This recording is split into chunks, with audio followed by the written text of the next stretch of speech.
Mazda's Rotary revival. Engineering passion meets market reality.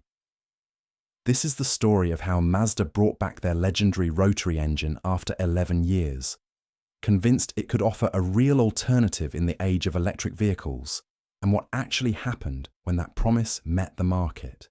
The reality is far more nuanced than headlines claiming Mazda is challenging or destroying the EV industry, and frankly, far more interesting than the hype suggests. Section 1. The Promise.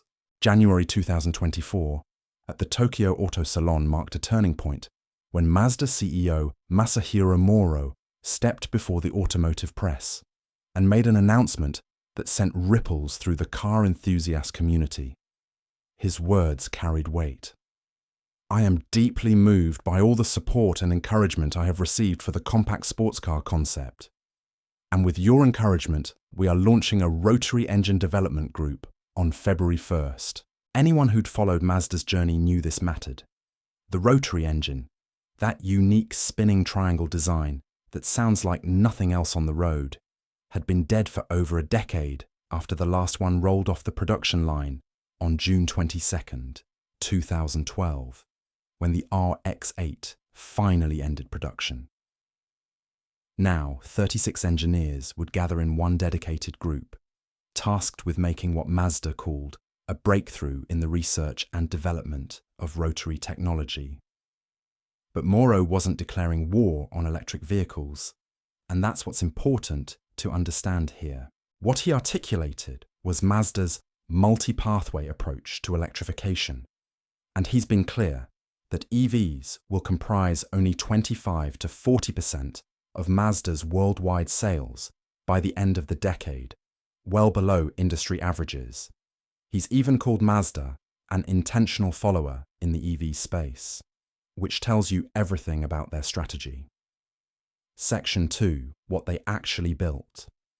The MX-30R EV launched in June 2023, exactly 11 years after the Rotary's demise, and at its heart sits the 8C Rotary engine, an 830 cubic centimetre single-rotor unit producing 74 horsepower at 4,500 revolutions per minute and 117 newton-meters of torque. Those numbers sound modest because they are, but here's the key detail. This Rotary engine doesn't actually drive the wheels at all. It functions purely as a generator in what's called a series hybrid configuration, which means the car is driven by a 170 horsepower electric motor powered by a 17.8 kilowatt-hour battery that provides 53 miles of electric-only range according to WLTP testing. When the battery depletes, the Rotary fires up to recharge it, extending total range to between 373 and 423 miles, depending on driving conditions, and the car does 0 to 62 miles per hour in 9.1 seconds with a top speed of 87 miles per hour. These aren't performance car numbers, they're practical daily driver numbers. The engineering team did accomplish some genuine innovations though. This is the first Mazda Rotary with direct fuel injection, since every previous Rotary used port injection, and they switched to aluminum side housings, saving 15 kilograms compared to cast iron.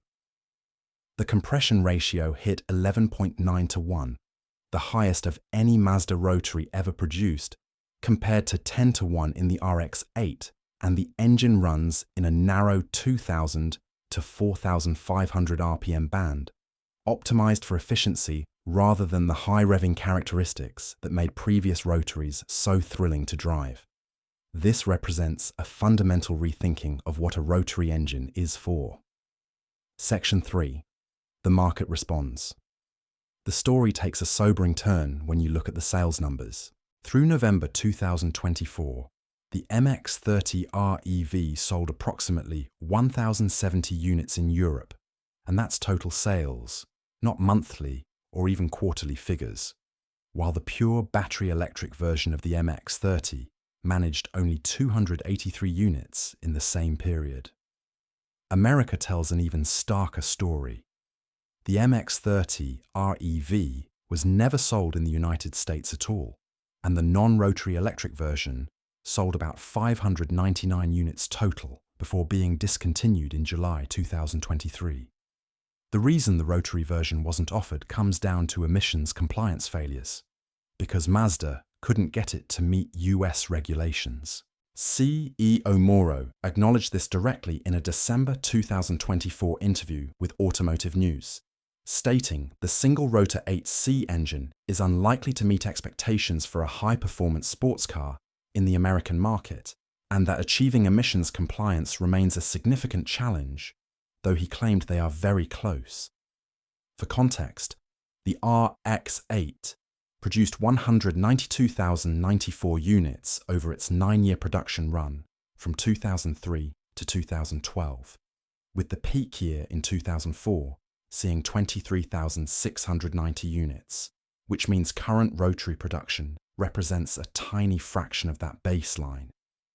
The MX-30R EV is being discontinued in Europe by late 2025. Section 4.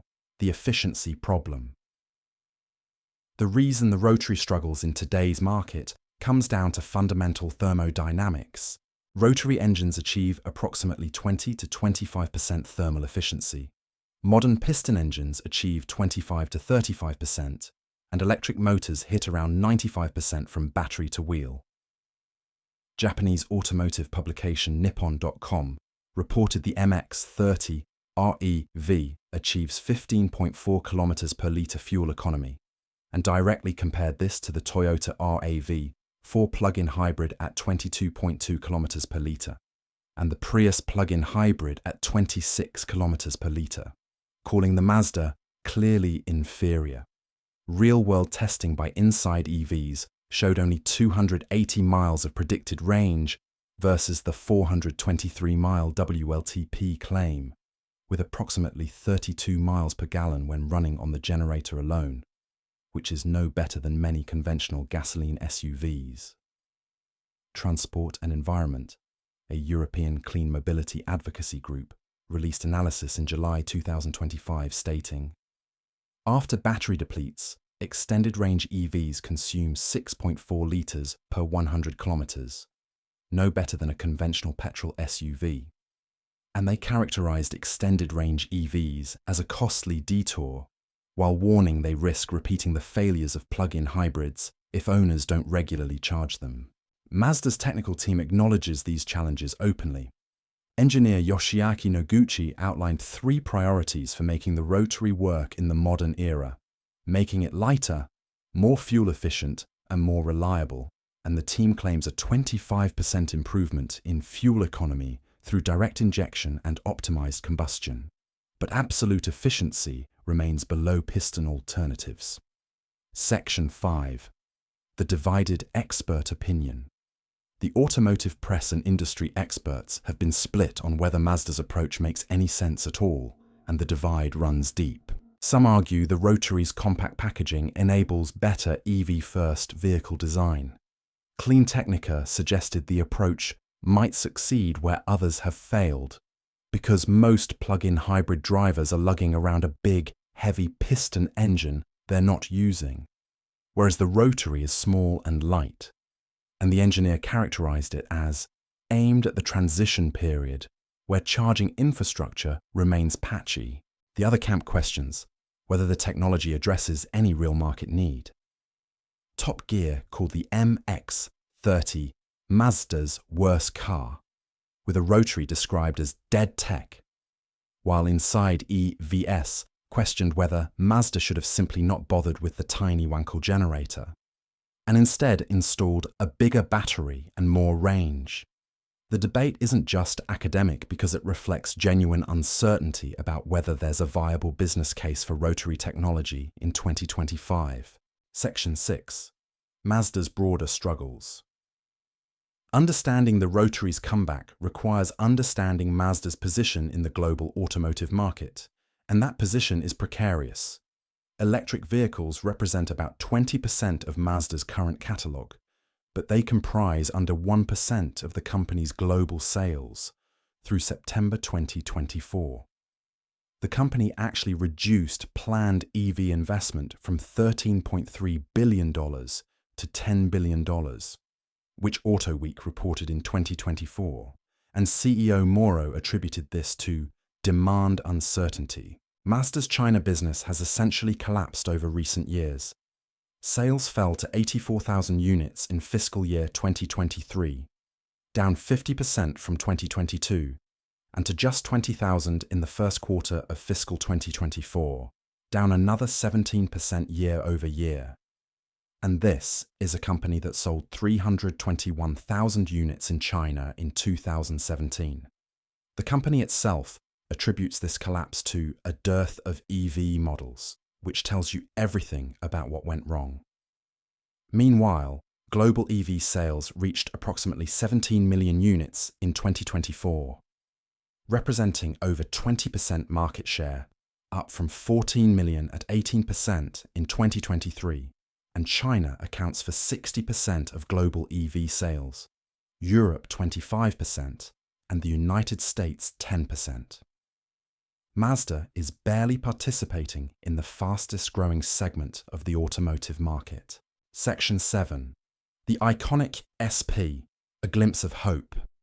One aspect of Mazda's Rotary revival generates genuine excitement. The iconic SP concept, revealed on October 25, 2023. And this is a different beast entirely. It features a dual rotor engine paired with electric motors producing 365 to 370 horsepower combined output, a curb weight of 1,450 kilograms, and 50-50 weight distribution, which are proper sports car specifications. CTO Ryuichi Umeshita stated in June 2025. You can expect iconic SP will be a good successor for RX-7, but he qualified this by noting the next generation engine won't arrive this calendar year, and the only outstanding issue is financial. Design chief Masashi Nakayama directly addressed skepticism in a November 2024 interview, saying, "This concept is not just one of those empty show cars. It's been designed with real intent to turn it into a production model in the not-so-distant future." R&D executive Naohito Saga articulated perhaps the most compelling strategic argument when he said, "The rotary engine can be very compact and very powerful at the same time. That's one advantage, but also it can be powered by various types of fuels, and that could give us an edge in the race to find a feasible solution for the future of mobility."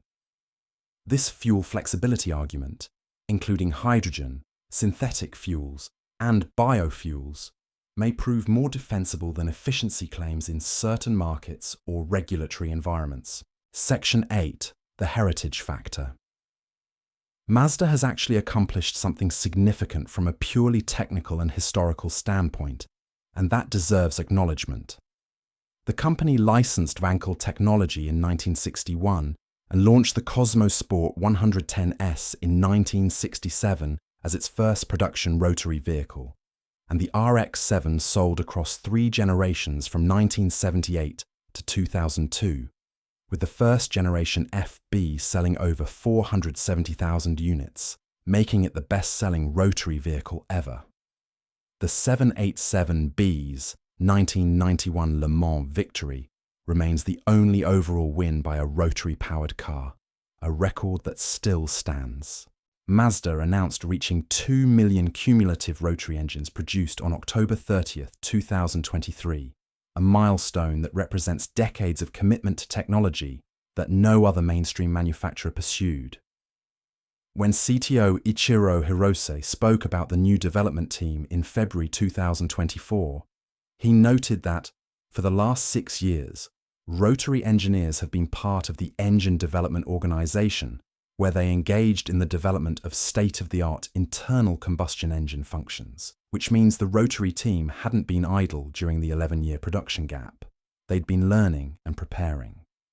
The UK special edition of the MX-30 REV, called Edition R, was limited to 400 units at £37,950 and sold out, suggesting enthusiast demand exists, even if it's limited in scale. Conclusion. The claim that Mazda's new rotary engine will destroy the electric vehicle industry is fundamentally unsupported by the evidence, so let's be clear about what actually happened here.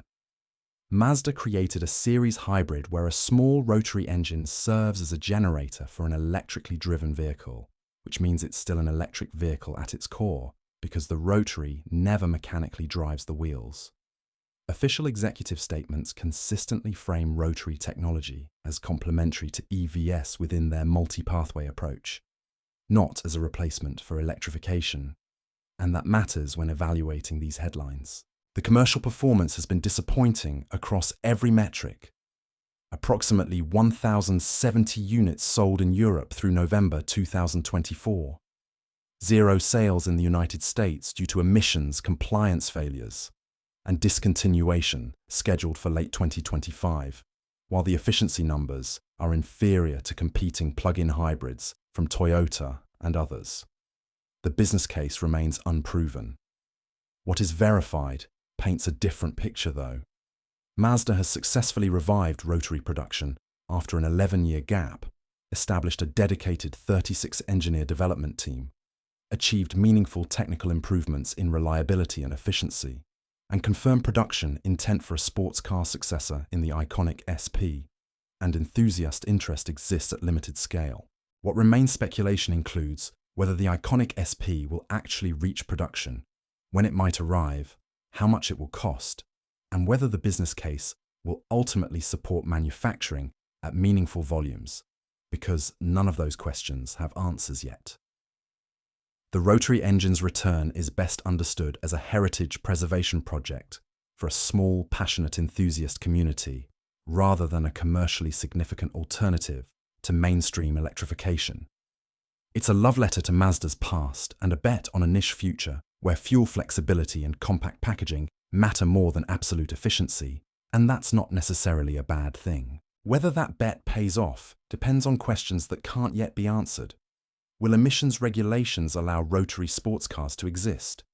Will synthetic or hydrogen fuels become commercially viable?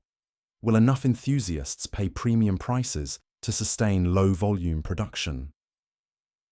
These are the real questions worth asking about Mazda's rotary revival, far more interesting than any clickbait headline about destroying an industry that Mazda itself acknowledges it can't ignore. The rotary's future isn't about defeating electric vehicles. It's about carving out a small space where internal combustion can survive alongside them, keeping alive a technology that sounds, feels, and operates like nothing else on the road. And maybe that's enough. Claude is AI and can make mistakes.